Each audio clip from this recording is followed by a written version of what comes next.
வணக்கம் நேர்களே, இன்னைக்கு நாம பார்க்கக்கூடிய பதிவு ஜூன் மாத பலன்கள். இந்த மாத பலன்கள் கணிக்கும் போது இந்த மாத கிரகங்களின் பெயர்ச்சிகளும் அந்த மாத கிரகங்களின் தன்மைகளும் ஒரு முக்கியமான ஒரு மாற்றத்தை நிர்ணயிக்கக்கூடிய ஒரு கிரகங்களாக இருக்கு. இப்போ நம்ம ஒவ்வொரு பெயர்ச்சியும் பார்த்தீங்கன்னா வருட பலன்கள், அடுத்து கிரகங்களின் சனி, ராகு, கேது, அடுத்து குரு பகவானினுடைய பெயர்ச்சியெல்லாம் பார்க்கும்போது இந்த கிரகங்கள்லாம் உங்களுக்கு வருட பலன்களை தீர்மானிக்கின்றன. ஆனால் ஒவ்வொரு மாதத்திலையும் நடக்கக்கூடிய சில பிரச்சனைகள், ஒவ்வொரு நாளும் பார்த்தீங்கன்னா ஒரு பெரிய கண்டமாக போகக்கூடிய சில நிமிடங்கள்லாம் இருக்கும். இந்த நேரத்தில் என்ன நடக்க போதோ, இந்த நேரத்தில் என்ன மாதிரியான சில தொந்தரவுகள் வரப்போதோ, சில பேருக்கு அலுவலகத்துக்கு போகிறதுக்கு முன்னாடியே ஏண்டா போகிறோம் அப்படின்ற மாதிரியாக ஒவ்வொரு இடத்துலையும் ஒவ்வொரு நாளுக்கும் சில சில பிரச்சனைகள் வரும், சில சந்தோஷமான ஒரு அமைப்புகளும் வரும். இதுக்கு எல்லாத்துக்குமே காரணம் இந்த மாத கிரகங்கள் தான். இந்த மாத கிரகங்களினுடைய தன்மைகள் அப்படின்னு பார்க்கும்போது ஜூன் மாதத்துல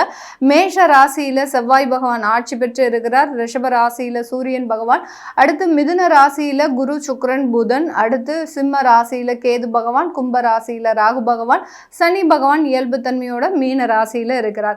அப்படி இருக்கக்கூடிய இந்த ஜூன் மாதத்துல கிரகங்களின் பெயர்ச்சிகள் இருக்கா அப்படின்னு பார்க்கும்போது மாதம் ஆரம்பிக்கும் போது 2ஆம் தேதி ஜூன் மாதமே குரு பகவான் பயிற்சி ஆகிறார். 9ஆம் தேதி ஜூன் மாதம் சுக்கிரனும் பயிற்சி ஆகிறார். குரு பகவான் அந்த உச்ச பெற்ற சூழ்நிலைக்கு வர்றார். அது அடுத்து பார்த்தீங்கன்னா அந்த சுக்கிரனும் மிதுன ராசியிலிருந்து கடக ராசிக்கு பயிற்சியாகி வருகிறார். அப்போ வருமானங்களை குறிக்கக்கூடிய இந்த கிரகங்கள் குருவும் சுக்கிரனும் சேர்ந்து 4ஆம் இடமான, அதாவது காலபுருஷனுக்கு 4ஆம் இடமான கடக ராசியில இந்த மாதத்துல சேர்ந்து பயணிக்க போது இதனால நிறைய ஒரு சேஞ்சஸ் அப்படின்றது எல்லா ராசி என்பர்களுக்குமே கிடைக்கும்.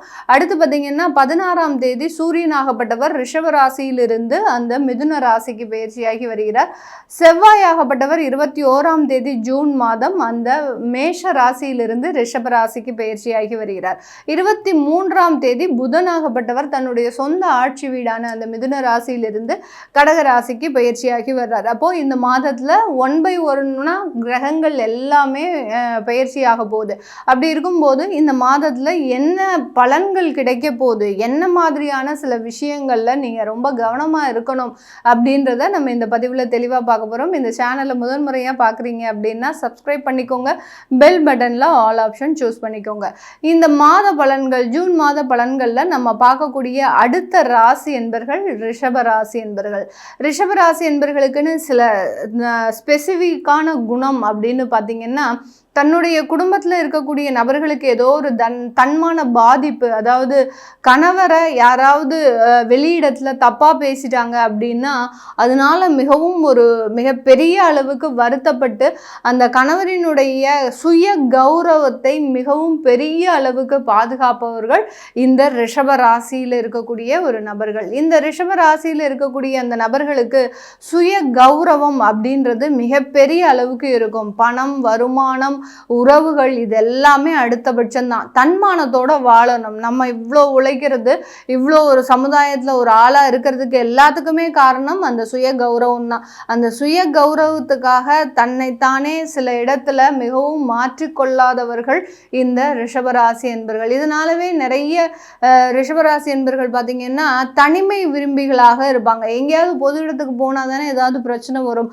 அதனால சில இடத்துல ஃபங்க்ஷன்ஸ் எல்லாம் அட்டன் பண்ணவே மாட்டாங்க, உறவுகளையும் பார்க்க மாட்டாங்க. ஏன்னா ஏற்கனவே அவர்கள்கிட்ட அதிகப்படியாக ஒரு தேவையில்லாத பிரச்சனைகள் இருந்திருக்கும், அந்த தன்மானம் அந்த இடத்துல பாதிக்கப்பட்டு இருந்திருக்கும். அதனால இந்த மாதிரியான பொது இடங்களுக்கோ அல்லது உறவுகள் மத்தியில கூடுவதற்கோ அதிகப்படியாக விருப்பப்படாதவர்கள் நம்ம ரிஷபராசி என்பர்கள். இந்த ரிஷபராசி என்பர்களுக்கு இவர்களினுடைய ராசி அதிபதி அப்படின்னு சொல்லக்கூடிய அந்த சுக்கிரனாகப்பட்டவர் இந்த மாதத்துல உங்களுடைய உபஜயஸ்தானமான அந்த கடக ராசியில பிரயாணிக்க போறார்.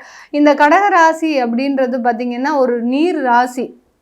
அப்படி இருக்கும்போது அந்த இடத்துல உங்களுடைய ராசி அதிபதி சுக்கிரன் பயணிக்கும் போது இந்த காலகட்டம் நீங்கள் அதிகப்படியாக ஒரு வெளியூர் பிரயாணத்தை விரும்பக்கூடிய ஒரு நபர்களாக இருப்பீங்க. அடுத்து பார்த்தீங்கன்னா அலுவலக ரீதியான ஒரு சுற்றுப்பயணங்கள் அப்படின்றது அதிகப்படியாக இருக்கும்.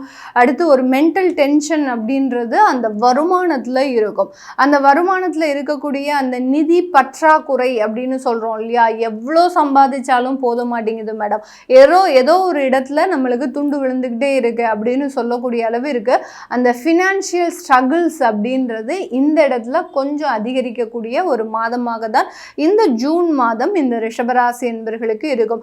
அதுபோக உங்களுடைய ராசியின் மீது செவ்வாய் பயணிக்கிறார். இது ஒரு முக்கியமாக கவனிக்க வேண்டிய ஒரு தருணம் தான். ராசியின் மீது செவ்வாய் பயணிக்கிறது இந்த மாதத்தின் பிற்பகுதியில தான் பயணிக்கிறாரு. அது உங்களுக்கு ஒரு 12ஆம் தேதிக்கு மேலே இருந்தே உங்களுக்கு பாதிக்கப்படக்கூடிய ஒரு டைம். அதாவது அந்த பிளானட்ஸோடைய ஒரு விஷயங்கள் ஒரு நகர்வதற்கு ஒரு முன்னாடியிலேயே நமக்கு அதனுடைய பாதிப்பு அப்படின்றது அதிகப்படியாக இருக்கும். அதனால இந்த ரிஷபராசி என்பர்கள் இந்த மாதத்துல கோபம் அதிகமாக வரும். ஜூன் மாதம் அப்படின்னு சொல்லும்போது இந்த ரிஷபராசி என்பர்களுக்கு கோபப்படக்கூடிய ஒரு நபர்களாக தான் இருப்பாங்க. வெளியிடத்துக்கு போனா ஒரு கடிந்து பேசுறது, யாரை பார்த்தாலும் உங்களுக்கு கோபமா வரும், யாரை பார்த்தாலும் உங்களுக்கு எதிரியாக தோணும். அந்த மாதிரியாகலாம் இருக்கக்கூடிய ஒரு நேரமாக தான் இருக்கு. இது எல்லாத்தையும் ரொம்ப கண்ட்ரோல்டா வச்சுக்கோங்க. ஏன்னா ரிஷபராசி என்பவர்களுக்கு சொல்லியே கொடுக்க வேண்டாம், எல்லா இடத்துலையும் சிரித்தே சில விஷயங்களை சமாளிக்கக்கூடியவர்கள். அவர்கள் என்ன எதிராளி என்ன பேசினாலும் அந்த இடத்துல சிரிச்சுக்கிட்டே இருந்து சில விஷயங்களை மனதுக்குள்ள கோபம் வச்சிருப்பாங்க. நீ என்ன பேசுறது, நீ என்ன இது சமாளிக்கிறது, நான் உங்ககிட்ட எந்த விஷயங்களையும் நான் சொல்ல மாட்டேன் அப்படின்ற மாதிரியாக மனசுக்குள்ள சில கோபங்கள் இருந்தாலும் அதை வெளியில காட்டாமல் முகத்துல மிக பெரிய அளவுக்கு ஒரு சாஃப்டான ஒரு சூழலில் இருக்கக்கூடியவர்கள் இந்த ரிஷபராசி என்பவர்கள். இந்த மாதம் உங்களுக்கு அதுக்கு நேர் எதிர்மாறா நடக்கும். கொஞ்சம் கோபம் வரும், தேவையில்லாத இடத்துல வாய் பேச மாதிரியான ஒரு சிச்சுவேஷன் வரும். அடுத்து கணவன் மனைவிக்குள்ள சில கருத்து வேறுபாடுகள் வர்றதுக்குண்டான ஒரு நாட்களாக இருக்கு. இது நாள் வரைக்கும் இருந்த ஒரு சில விஷயங்கள் பார்த்தீங்கன்னா இன்னைக்கு எரிமலையாக வெடிக்கிறதுக்கு உண்டான ஒரு தருணம். அஷ்டமாதிபதியாக இருந்த அந்த குரு பகவான் இந்த மாதத்துல உங்களுடைய 3ஆம் இடத்திற்கு பயணிக்கிறார். ஆனா அந்த 2ஆம் இடத்துல அந்த புதன் ஆட்சி பெற்று இருக்கிறார். அடுத்து அங்க சூரியனும் வரப்போறார். இந்த மாதிரியான இந்த இடத்துல பார்த்தீங்கன்னா உங்களுக்கு அந்த குடும்பத்துல இருக்கக்கூடிய சில நபர்கள்னால தேவையில்லாத சண்டை சச்சரவுகள், அடுத்து பார்த்தீங்கன்னா தேவையில்லாத ஒரு கருத்து வேறுபாடுகள் இதெல்லாமே வரும். குடும்பத்துல இருக்கக்கூடியவர்கள் உங்க பேச்சையே கேட்க மாட்டாங்க. அந்த அளவுக்கு அவங்களால சில தொந்தரவுகள் அப்படின்றது வரதுக்குண்டான ஒரு நேரம். இதெல்லாமே சரியாகுமா? முதல்ல அதை தான் நம்ம பார்க்கணும். இந்த ரிஷபராசி என்பவர்களுக்கு முழுமையாக நிவர்த்தி அடையக்கூடிய ஒரு தருணம் தான். குடும்பத்தில் இருக்கக்கூடிய நபர்களால் சின்ன சின்ன பிரச்சனைகள் வந்தாலும் அதை பெரிய அளவுக்கு நீங்கள் மனதில் போட்டு குழப்பிக்கொள்ளாமல் இவர்கள் இப்படி தான் அப்படின்னு நீங்கள் நினச்சிட்டு போயிட்டீங்க அப்படின்னா மிகப்பெரிய அளவுக்கு மாற்றங்கள் வரக்கூடிய ஒரு மாதமாக தான் இருக்க போது. வேலை ரீதியான விஷயத்தில் ரொம்ப கவனமாக இருக்கணும். வேலையில் சில மாற்றங்கள், பதவி மாற்றங்கள், அடுத்து பார்த்திங்கன்னா இடமாற்றங்கள் எல்லாமே வர்றதுக்குண்டான ஒரு மாதமாக தான் இருக்க போது இந்த ரிஷபராசி என்பவர்கள். அதை எல்லாத்தையுமே ரொம்ப சர்வசாதாரணமாக எளிதாக நீங்க கையாளும் போது அதுல இருக்கக்கூடிய சில பிரச்சனைகள் உங்களுக்கு பெரிய அளவுக்கு மாற்றத்தை கொடுக்காது. ஏதோ ஒரு அரசாங்க உத்தியோகத்துல ஒரு டிரான்ஸ்ஃபரே கிடைக்குது அப்படின்னா உங்களுக்கு சில வழக்குகளே உங்க மீது வருது அப்படின்னா அதை ரொம்ப எளிதாக கையாளும் போது அதுல இருக்கக்கூடிய பிரச்சனைகள் மிகவும் பெரிய அளவுக்கு உங்களுக்கு துன்பத்தை கொடுக்காது இந்த ரிஷபராசி என்பவர்களுக்கு இந்த ஜூன் மாதத்துல. இது எல்லாமே நம்ம கோச்சார நிலவரப்படி பலன்களை கணிச்சு சொல்லியிருக்கிறோம். உங்களுடைய சுய ஜாதக திசாபுத்தி பலன்கள்ல ரிஷபராசி என்பவர்களுக்கு மேக்சிமம் நபர்களுக்கு பார்த்தீங்கன்னா திருமண வரன்கள் பார்க்கறதுல ரொம்ப ஒரு டஃப்பான ஒரு ஜாபாக தான் இருக்கு.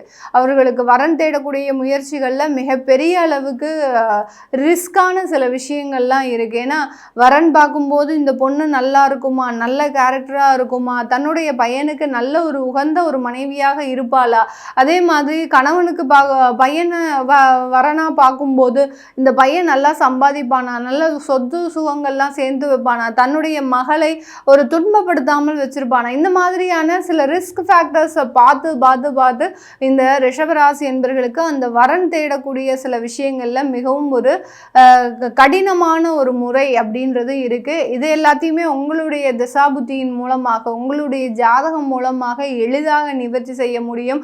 அதை நீங்க பார்க்கணும் விருப்பப்படுறவங்க கீழே இருக்கிற நம்பருக்கு வாட்ஸ்அப்பில் அப்பாயின்மெண்ட் வாங்கிக்கிட்டு நீங்கள் கன்சல்ட் பண்ணிக்கலாம்.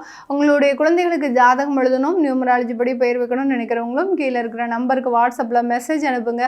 அதற்குண்டான விவரங்கள் தெரிய வரும். உங்களிடமிருந்து விடைபெறுவது உங்கள் ஆஸ்ட்ரோ பூர்ணா. நன்றி, வணக்கம்.